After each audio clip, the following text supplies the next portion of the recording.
Cigarettes undergo a fascinating journey from the fields where tobacco is grown to the factories where they are processed and manufactured before arriving in stores. This intricate process involves multiple steps, from cultivation and curing to blending, rolling, and packaging. Understanding each stage provides insight into how cigarettes are made and the complexity behind their production.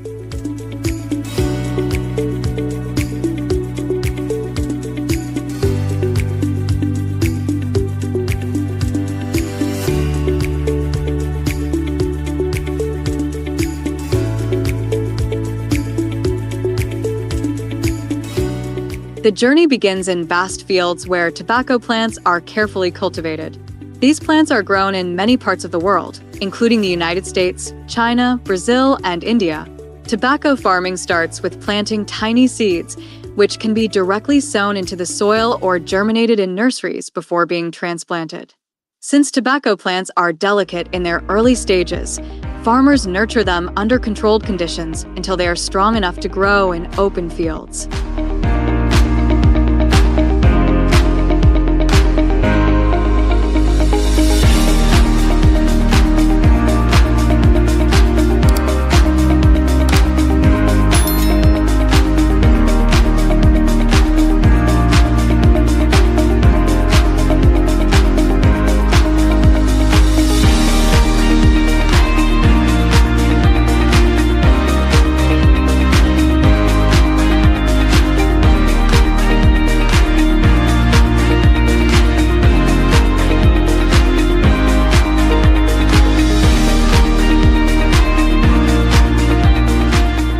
Within 2 to 3 months, these plants reach maturity, often growing up to 4 feet in height, depending on the variety.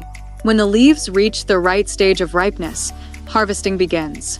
This process is often done by hand, ensuring that each leaf is picked at the optimal time for flavor and quality. Since different parts of the plant ripen at different rates, workers return multiple times to collect leaves at their peak.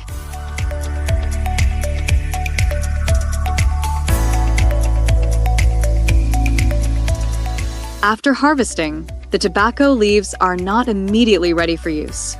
They must undergo a curing process that enhances their flavor, aroma, and overall quality. This process also reduces the harshness of the raw tobacco, making it smoother and more pleasant to smoke. During the curing process, farmers closely monitor temperature, humidity, and drying time. Too much moisture can cause mold, while insufficient drying can make the leaves brittle and unusable.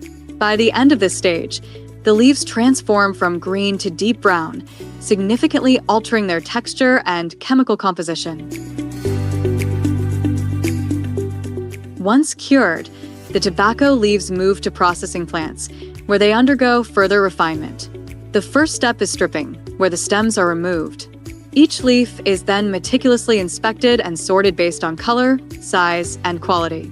Higher quality leaves are reserved for premium blends, while others may be used for various tobacco products.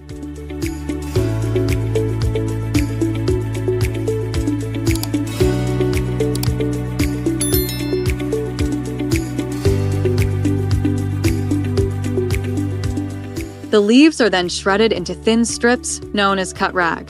This stage plays a crucial role in determining how the tobacco will burn and taste.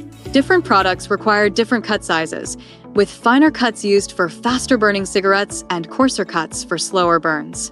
To achieve a specific flavor profile, tobacco from different regions is blended. A mix of Virginia, Burley, and Oriental tobacco creates a balance of sweetness, richness, and complexity.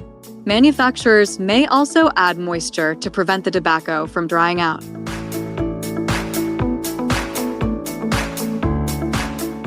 With the tobacco processed and blended, it is now ready for rolling into cigarettes. This step involves precision machinery and stringent quality control to ensure uniformity in every cigarette. The assembly process begins with 2 key materials, paper and filters. The specially designed cigarette paper ensures a slow and controlled burn, while the filters help smooth the smoke and reduce harmful particles. The rolling machine distributes the shredded tobacco evenly onto the paper, forming a continuous cigarette tube. A thin adhesive secures the roll, and the tube is then cut into individual cigarettes of the desired length. Filters are attached using adhesive bands. These filters are often made from cellulose acetate and serve to reduce the harshness of the smoke. Once attached, the cigarettes go through automated and manual quality control checks to ensure they meet size, shape, and density requirements. Any cigarette that fails the test is removed from the production line. Some brands also apply distinctive logos, dots, or markings on the cigarette paper, reinforcing brand identity. This step ensures that each cigarette maintains a uniform appearance and adheres to branding guidelines.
Once rolled, the cigarettes are ready for packaging. They are grouped into packs, usually containing 20 cigarettes, and sealed with foil to maintain freshness. The packs are then placed into cartons, wrapped, and prepared for shipment to distributors and retailers. During the packaging process, manufacturers include required health warnings and government-mandated labels highlighting the dangers of smoking. These warnings, varying by country, emphasize the serious health risks associated with cigarette consumption. After packaging, the finished products are shipped worldwide, arriving in stores where they are sold to consumers. This marks the end of the long journey from tobacco fields to cigarette packs. The process of making cigarettes is a highly detailed and controlled operation involving multiple stages of cultivation, curing, processing, blending, rolling, and packaging. Every step influences the final product's flavor, quality, and overall smoking experience. However, while the manufacturing process is impressive, it is essential to acknowledge the well-documented health risks associated with smoking. Understanding how cigarettes are made sheds light on the intricate journey behind this widely consumed product.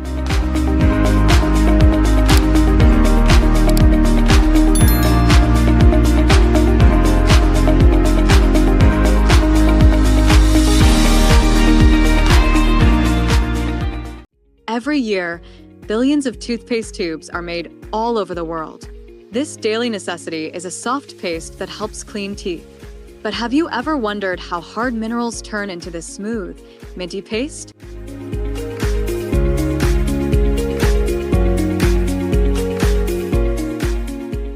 Colgate is one of the most famous toothpaste brands. It was started by William Colgate in 1806. At first, the company made soap and candles, but later, it focused on oral care. In 1873, Colgate introduced toothpaste in a tube, making it easier to use.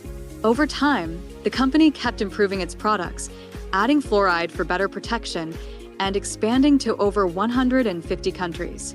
Making toothpaste involves both science and machinery.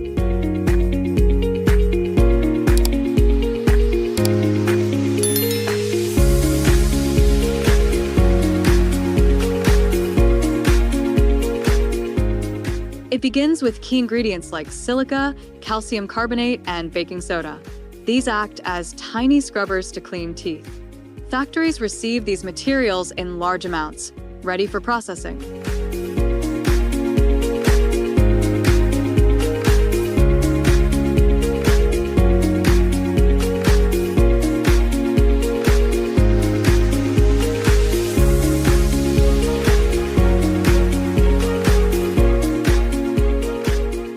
First, these ingredients are mixed in powerful machines with water and other important substances. Fluoride is added to strengthen teeth, along with foaming agents to create bubbles, flavors for taste, and preservatives to keep the toothpaste fresh. High-speed mixing, up to 2,500 spins per minute, creates a smooth paste.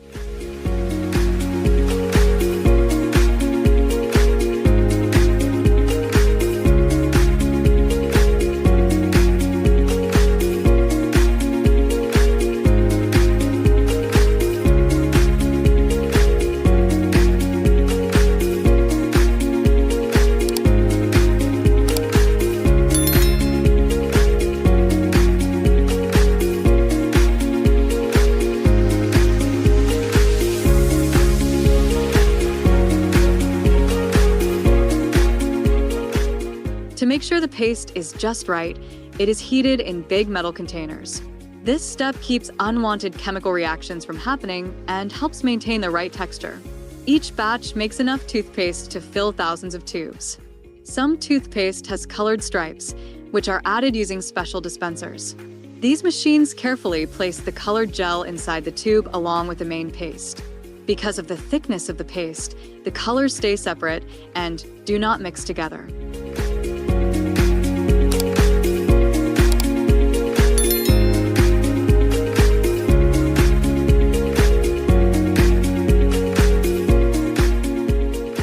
Factories perform careful quality tests to check the paste's thickness, weight, and other details before sending it to stores.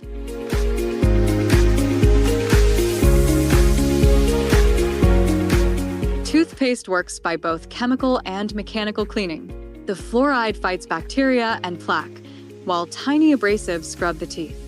This combination keeps teeth clean and fresh. Once the toothpaste is ready, it moves to filling machines. These machines measure the exact amount needed and fill each tube.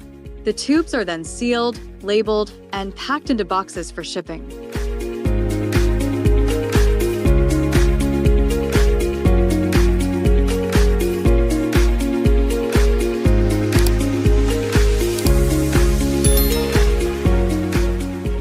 From raw ingredients to finished products, making toothpaste is a detailed process that combines science and precision.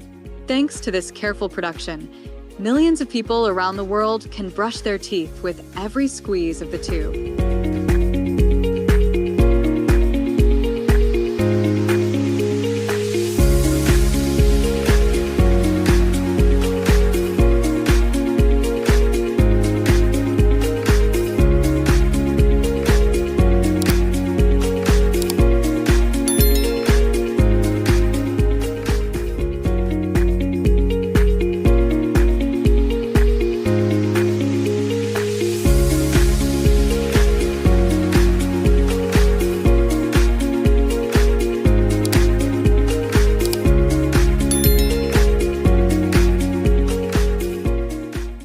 Every day, people around the world use about 83 million rolls of toilet paper.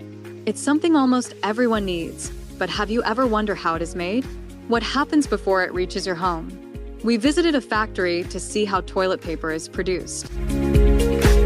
Toilet paper has been around for more than 150 years. It was first made in 1857 by an American businessman named Joseph Gaiety. He sold it under the name therapeutic paper.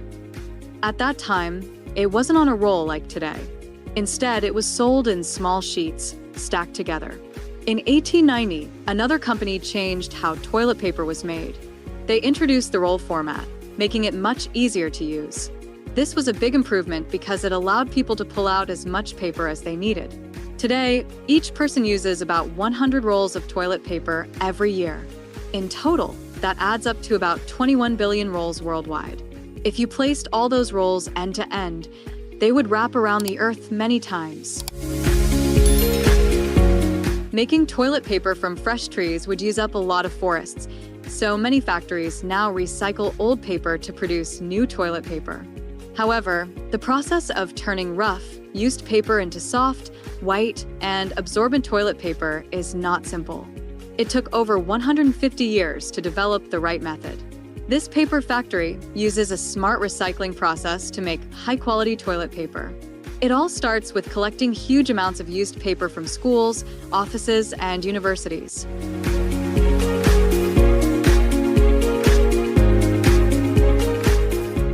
Once the paper arrives at the factory, it must be carefully sorted. Workers separate different types of paper, such as office paper, magazines, and newspapers. Only the best and cleanest paper is chosen. This is important because some papers have stronger fibers, which makes it easier to turn them into soft toilet paper. After sorting, the paper is packed into large bales. These bales help save space and make it easier to store and transport large amounts of paper. The factory recycles about 200 tons of paper every day.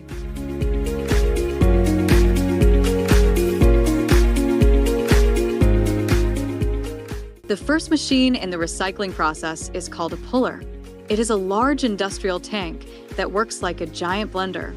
The bales of paper are put into the puller along with a lot of water.